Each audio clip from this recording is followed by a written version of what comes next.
Hello বন্ধুরা, welcome back to my channel. সবাই কেমন আছেন? আশা করি সবাই অনেক ভালো আছেন এবং সুস্থ আছেন। সো আজকে আবার একটা নতুন রান্নার রেসিপি নিয়ে চলে আসলাম। আর আমি আমার আলাদা কোনো চ্যানেল নেই, তার জন্য যখনই কোনো ভালো মন্দ বা যে কোনো রান্না করি সেটা আপনাদের সাথে শেয়ার করার চেষ্টা করি।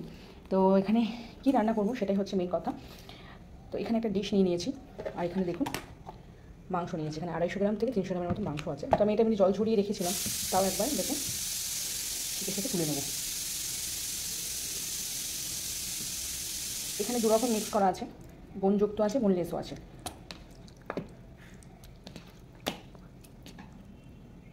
এই যে আচ্ছা, মশলা কী কী দিতে হবে সেটা আমি আগে দেখিয়ে দিই একটুখানি। এখানে কাজু নিয়েছি, গোটা কাজু। এই যে কাজু, এখানে আছে পেঁয়াজ কুচি, রসুন কুচি আর কাঁচা লঙ্কা। আর এখানে আছে টক দই। আর এই যে দেখতে পাচ্ছেন গোলমরিচ, জায়ফল নিয়েছি। জায়ফলটা পুরো দেবো না, এখানে অল্প একটু দেবো। তা মেন এখানে যেটা এর মধ্যে যেটা ম্যারিনেট করবো তার জন্য একটু নুন দিয়ে দিচ্ছি। আমি যেহেতু চিকেন মালাই করছি তার জন্য আমি একটুখানি জাস্ট এই যে একটুখানি হলুদ দেবো, তার থেকে বেশি কিছু দেবো না।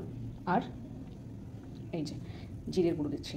আর মালাইটা আমি একদম ঘরোয়া পদ্ধতিতে করছি, ফ্রেশ ক্রিম কি মানে কিছুই দেবো না। কিন্তু আপনারা যদি বাড়িতে চিকেন মালাই করেন তো অবভিয়াসলি কিন্তু ফ্রেশ ক্রিমটা লাগবে, সেখানে দিতেই হবে। তো আমি দিচ্ছি না, আমি আমার মতন করে করছি।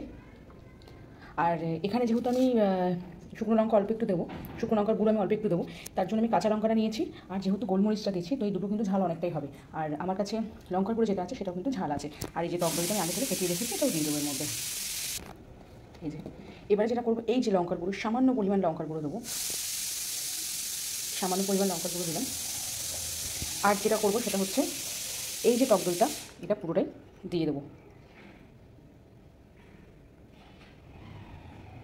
আর যেহেতু আমি এখানে টক দই দিয়ে ম্যারিনেট করে রাখবো, আমি এটাকে আধ ঘন্টা রাখবো। আপনাদের কাছে যদি সময় বেশি থাকে তাহলে আপনারা 1 ঘন্টা রাখবেন। আর ততক্ষণে আমি এই মশলাটাকে একটুখানি পেস্ট করে নিয়ে আসি। তার মধ্যে আমি এই জায়ফলটা হাফ দেবো আর এই গোলমরিচটা দিয়ে দেবো। সেই মশলাটা পেস্ট করে আমি একবারে যখন রান্নাটা করবো তখন দেবো।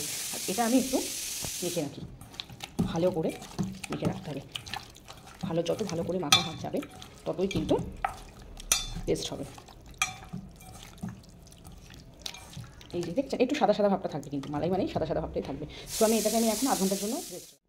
এবারে যেটা করব সেটা হচ্ছে এটাকে আমি রেস্টে রাখবো।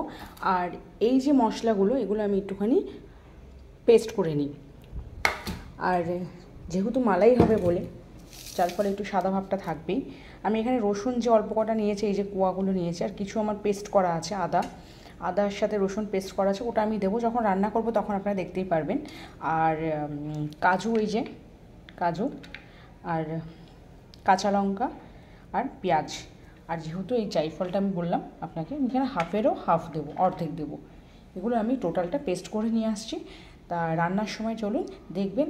আর ভিডিওটা কিন্তু পুরো স্কিপ না করে পুরো দেখার অনুরোধ রইল আপনাদের কাছে। তো চলুন সাথে।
আমার চিকেন আজকে মালাই রেসিপি হয়ে গেছে, চিকেন মালাইকারি হয়ে গেছে। কালারটা একটু কিন্তু নর্মাল কেমন এসছে, কারণ কি এটা একটু সাদা টাইপসের হয়। আর আমি যেহেতু এখানে শুকনো লঙ্কার গুঁড়ো দিয়েছি, একটু হলুদ দিয়েছি, আপনারা পুরোটা দেখেছেন, তার জন্য কিন্তু কালারটা এরকম এসছে। আর আমি একটু ঝোল ঝোল রেখেছি এই কারণে, কারণ ভাত বা রুটির সাথে বা পরোটা এগুলোর সাথে খেতে খুব ভালো লাগবে, তার জন্য আমি এরকম রেখেছি। আর এটা গরম অবস্থায় আমি লাস্টে শুধু নামানোর সময় একটু গরম মশলা দিয়েছিলাম, আর কিছু দিইনি।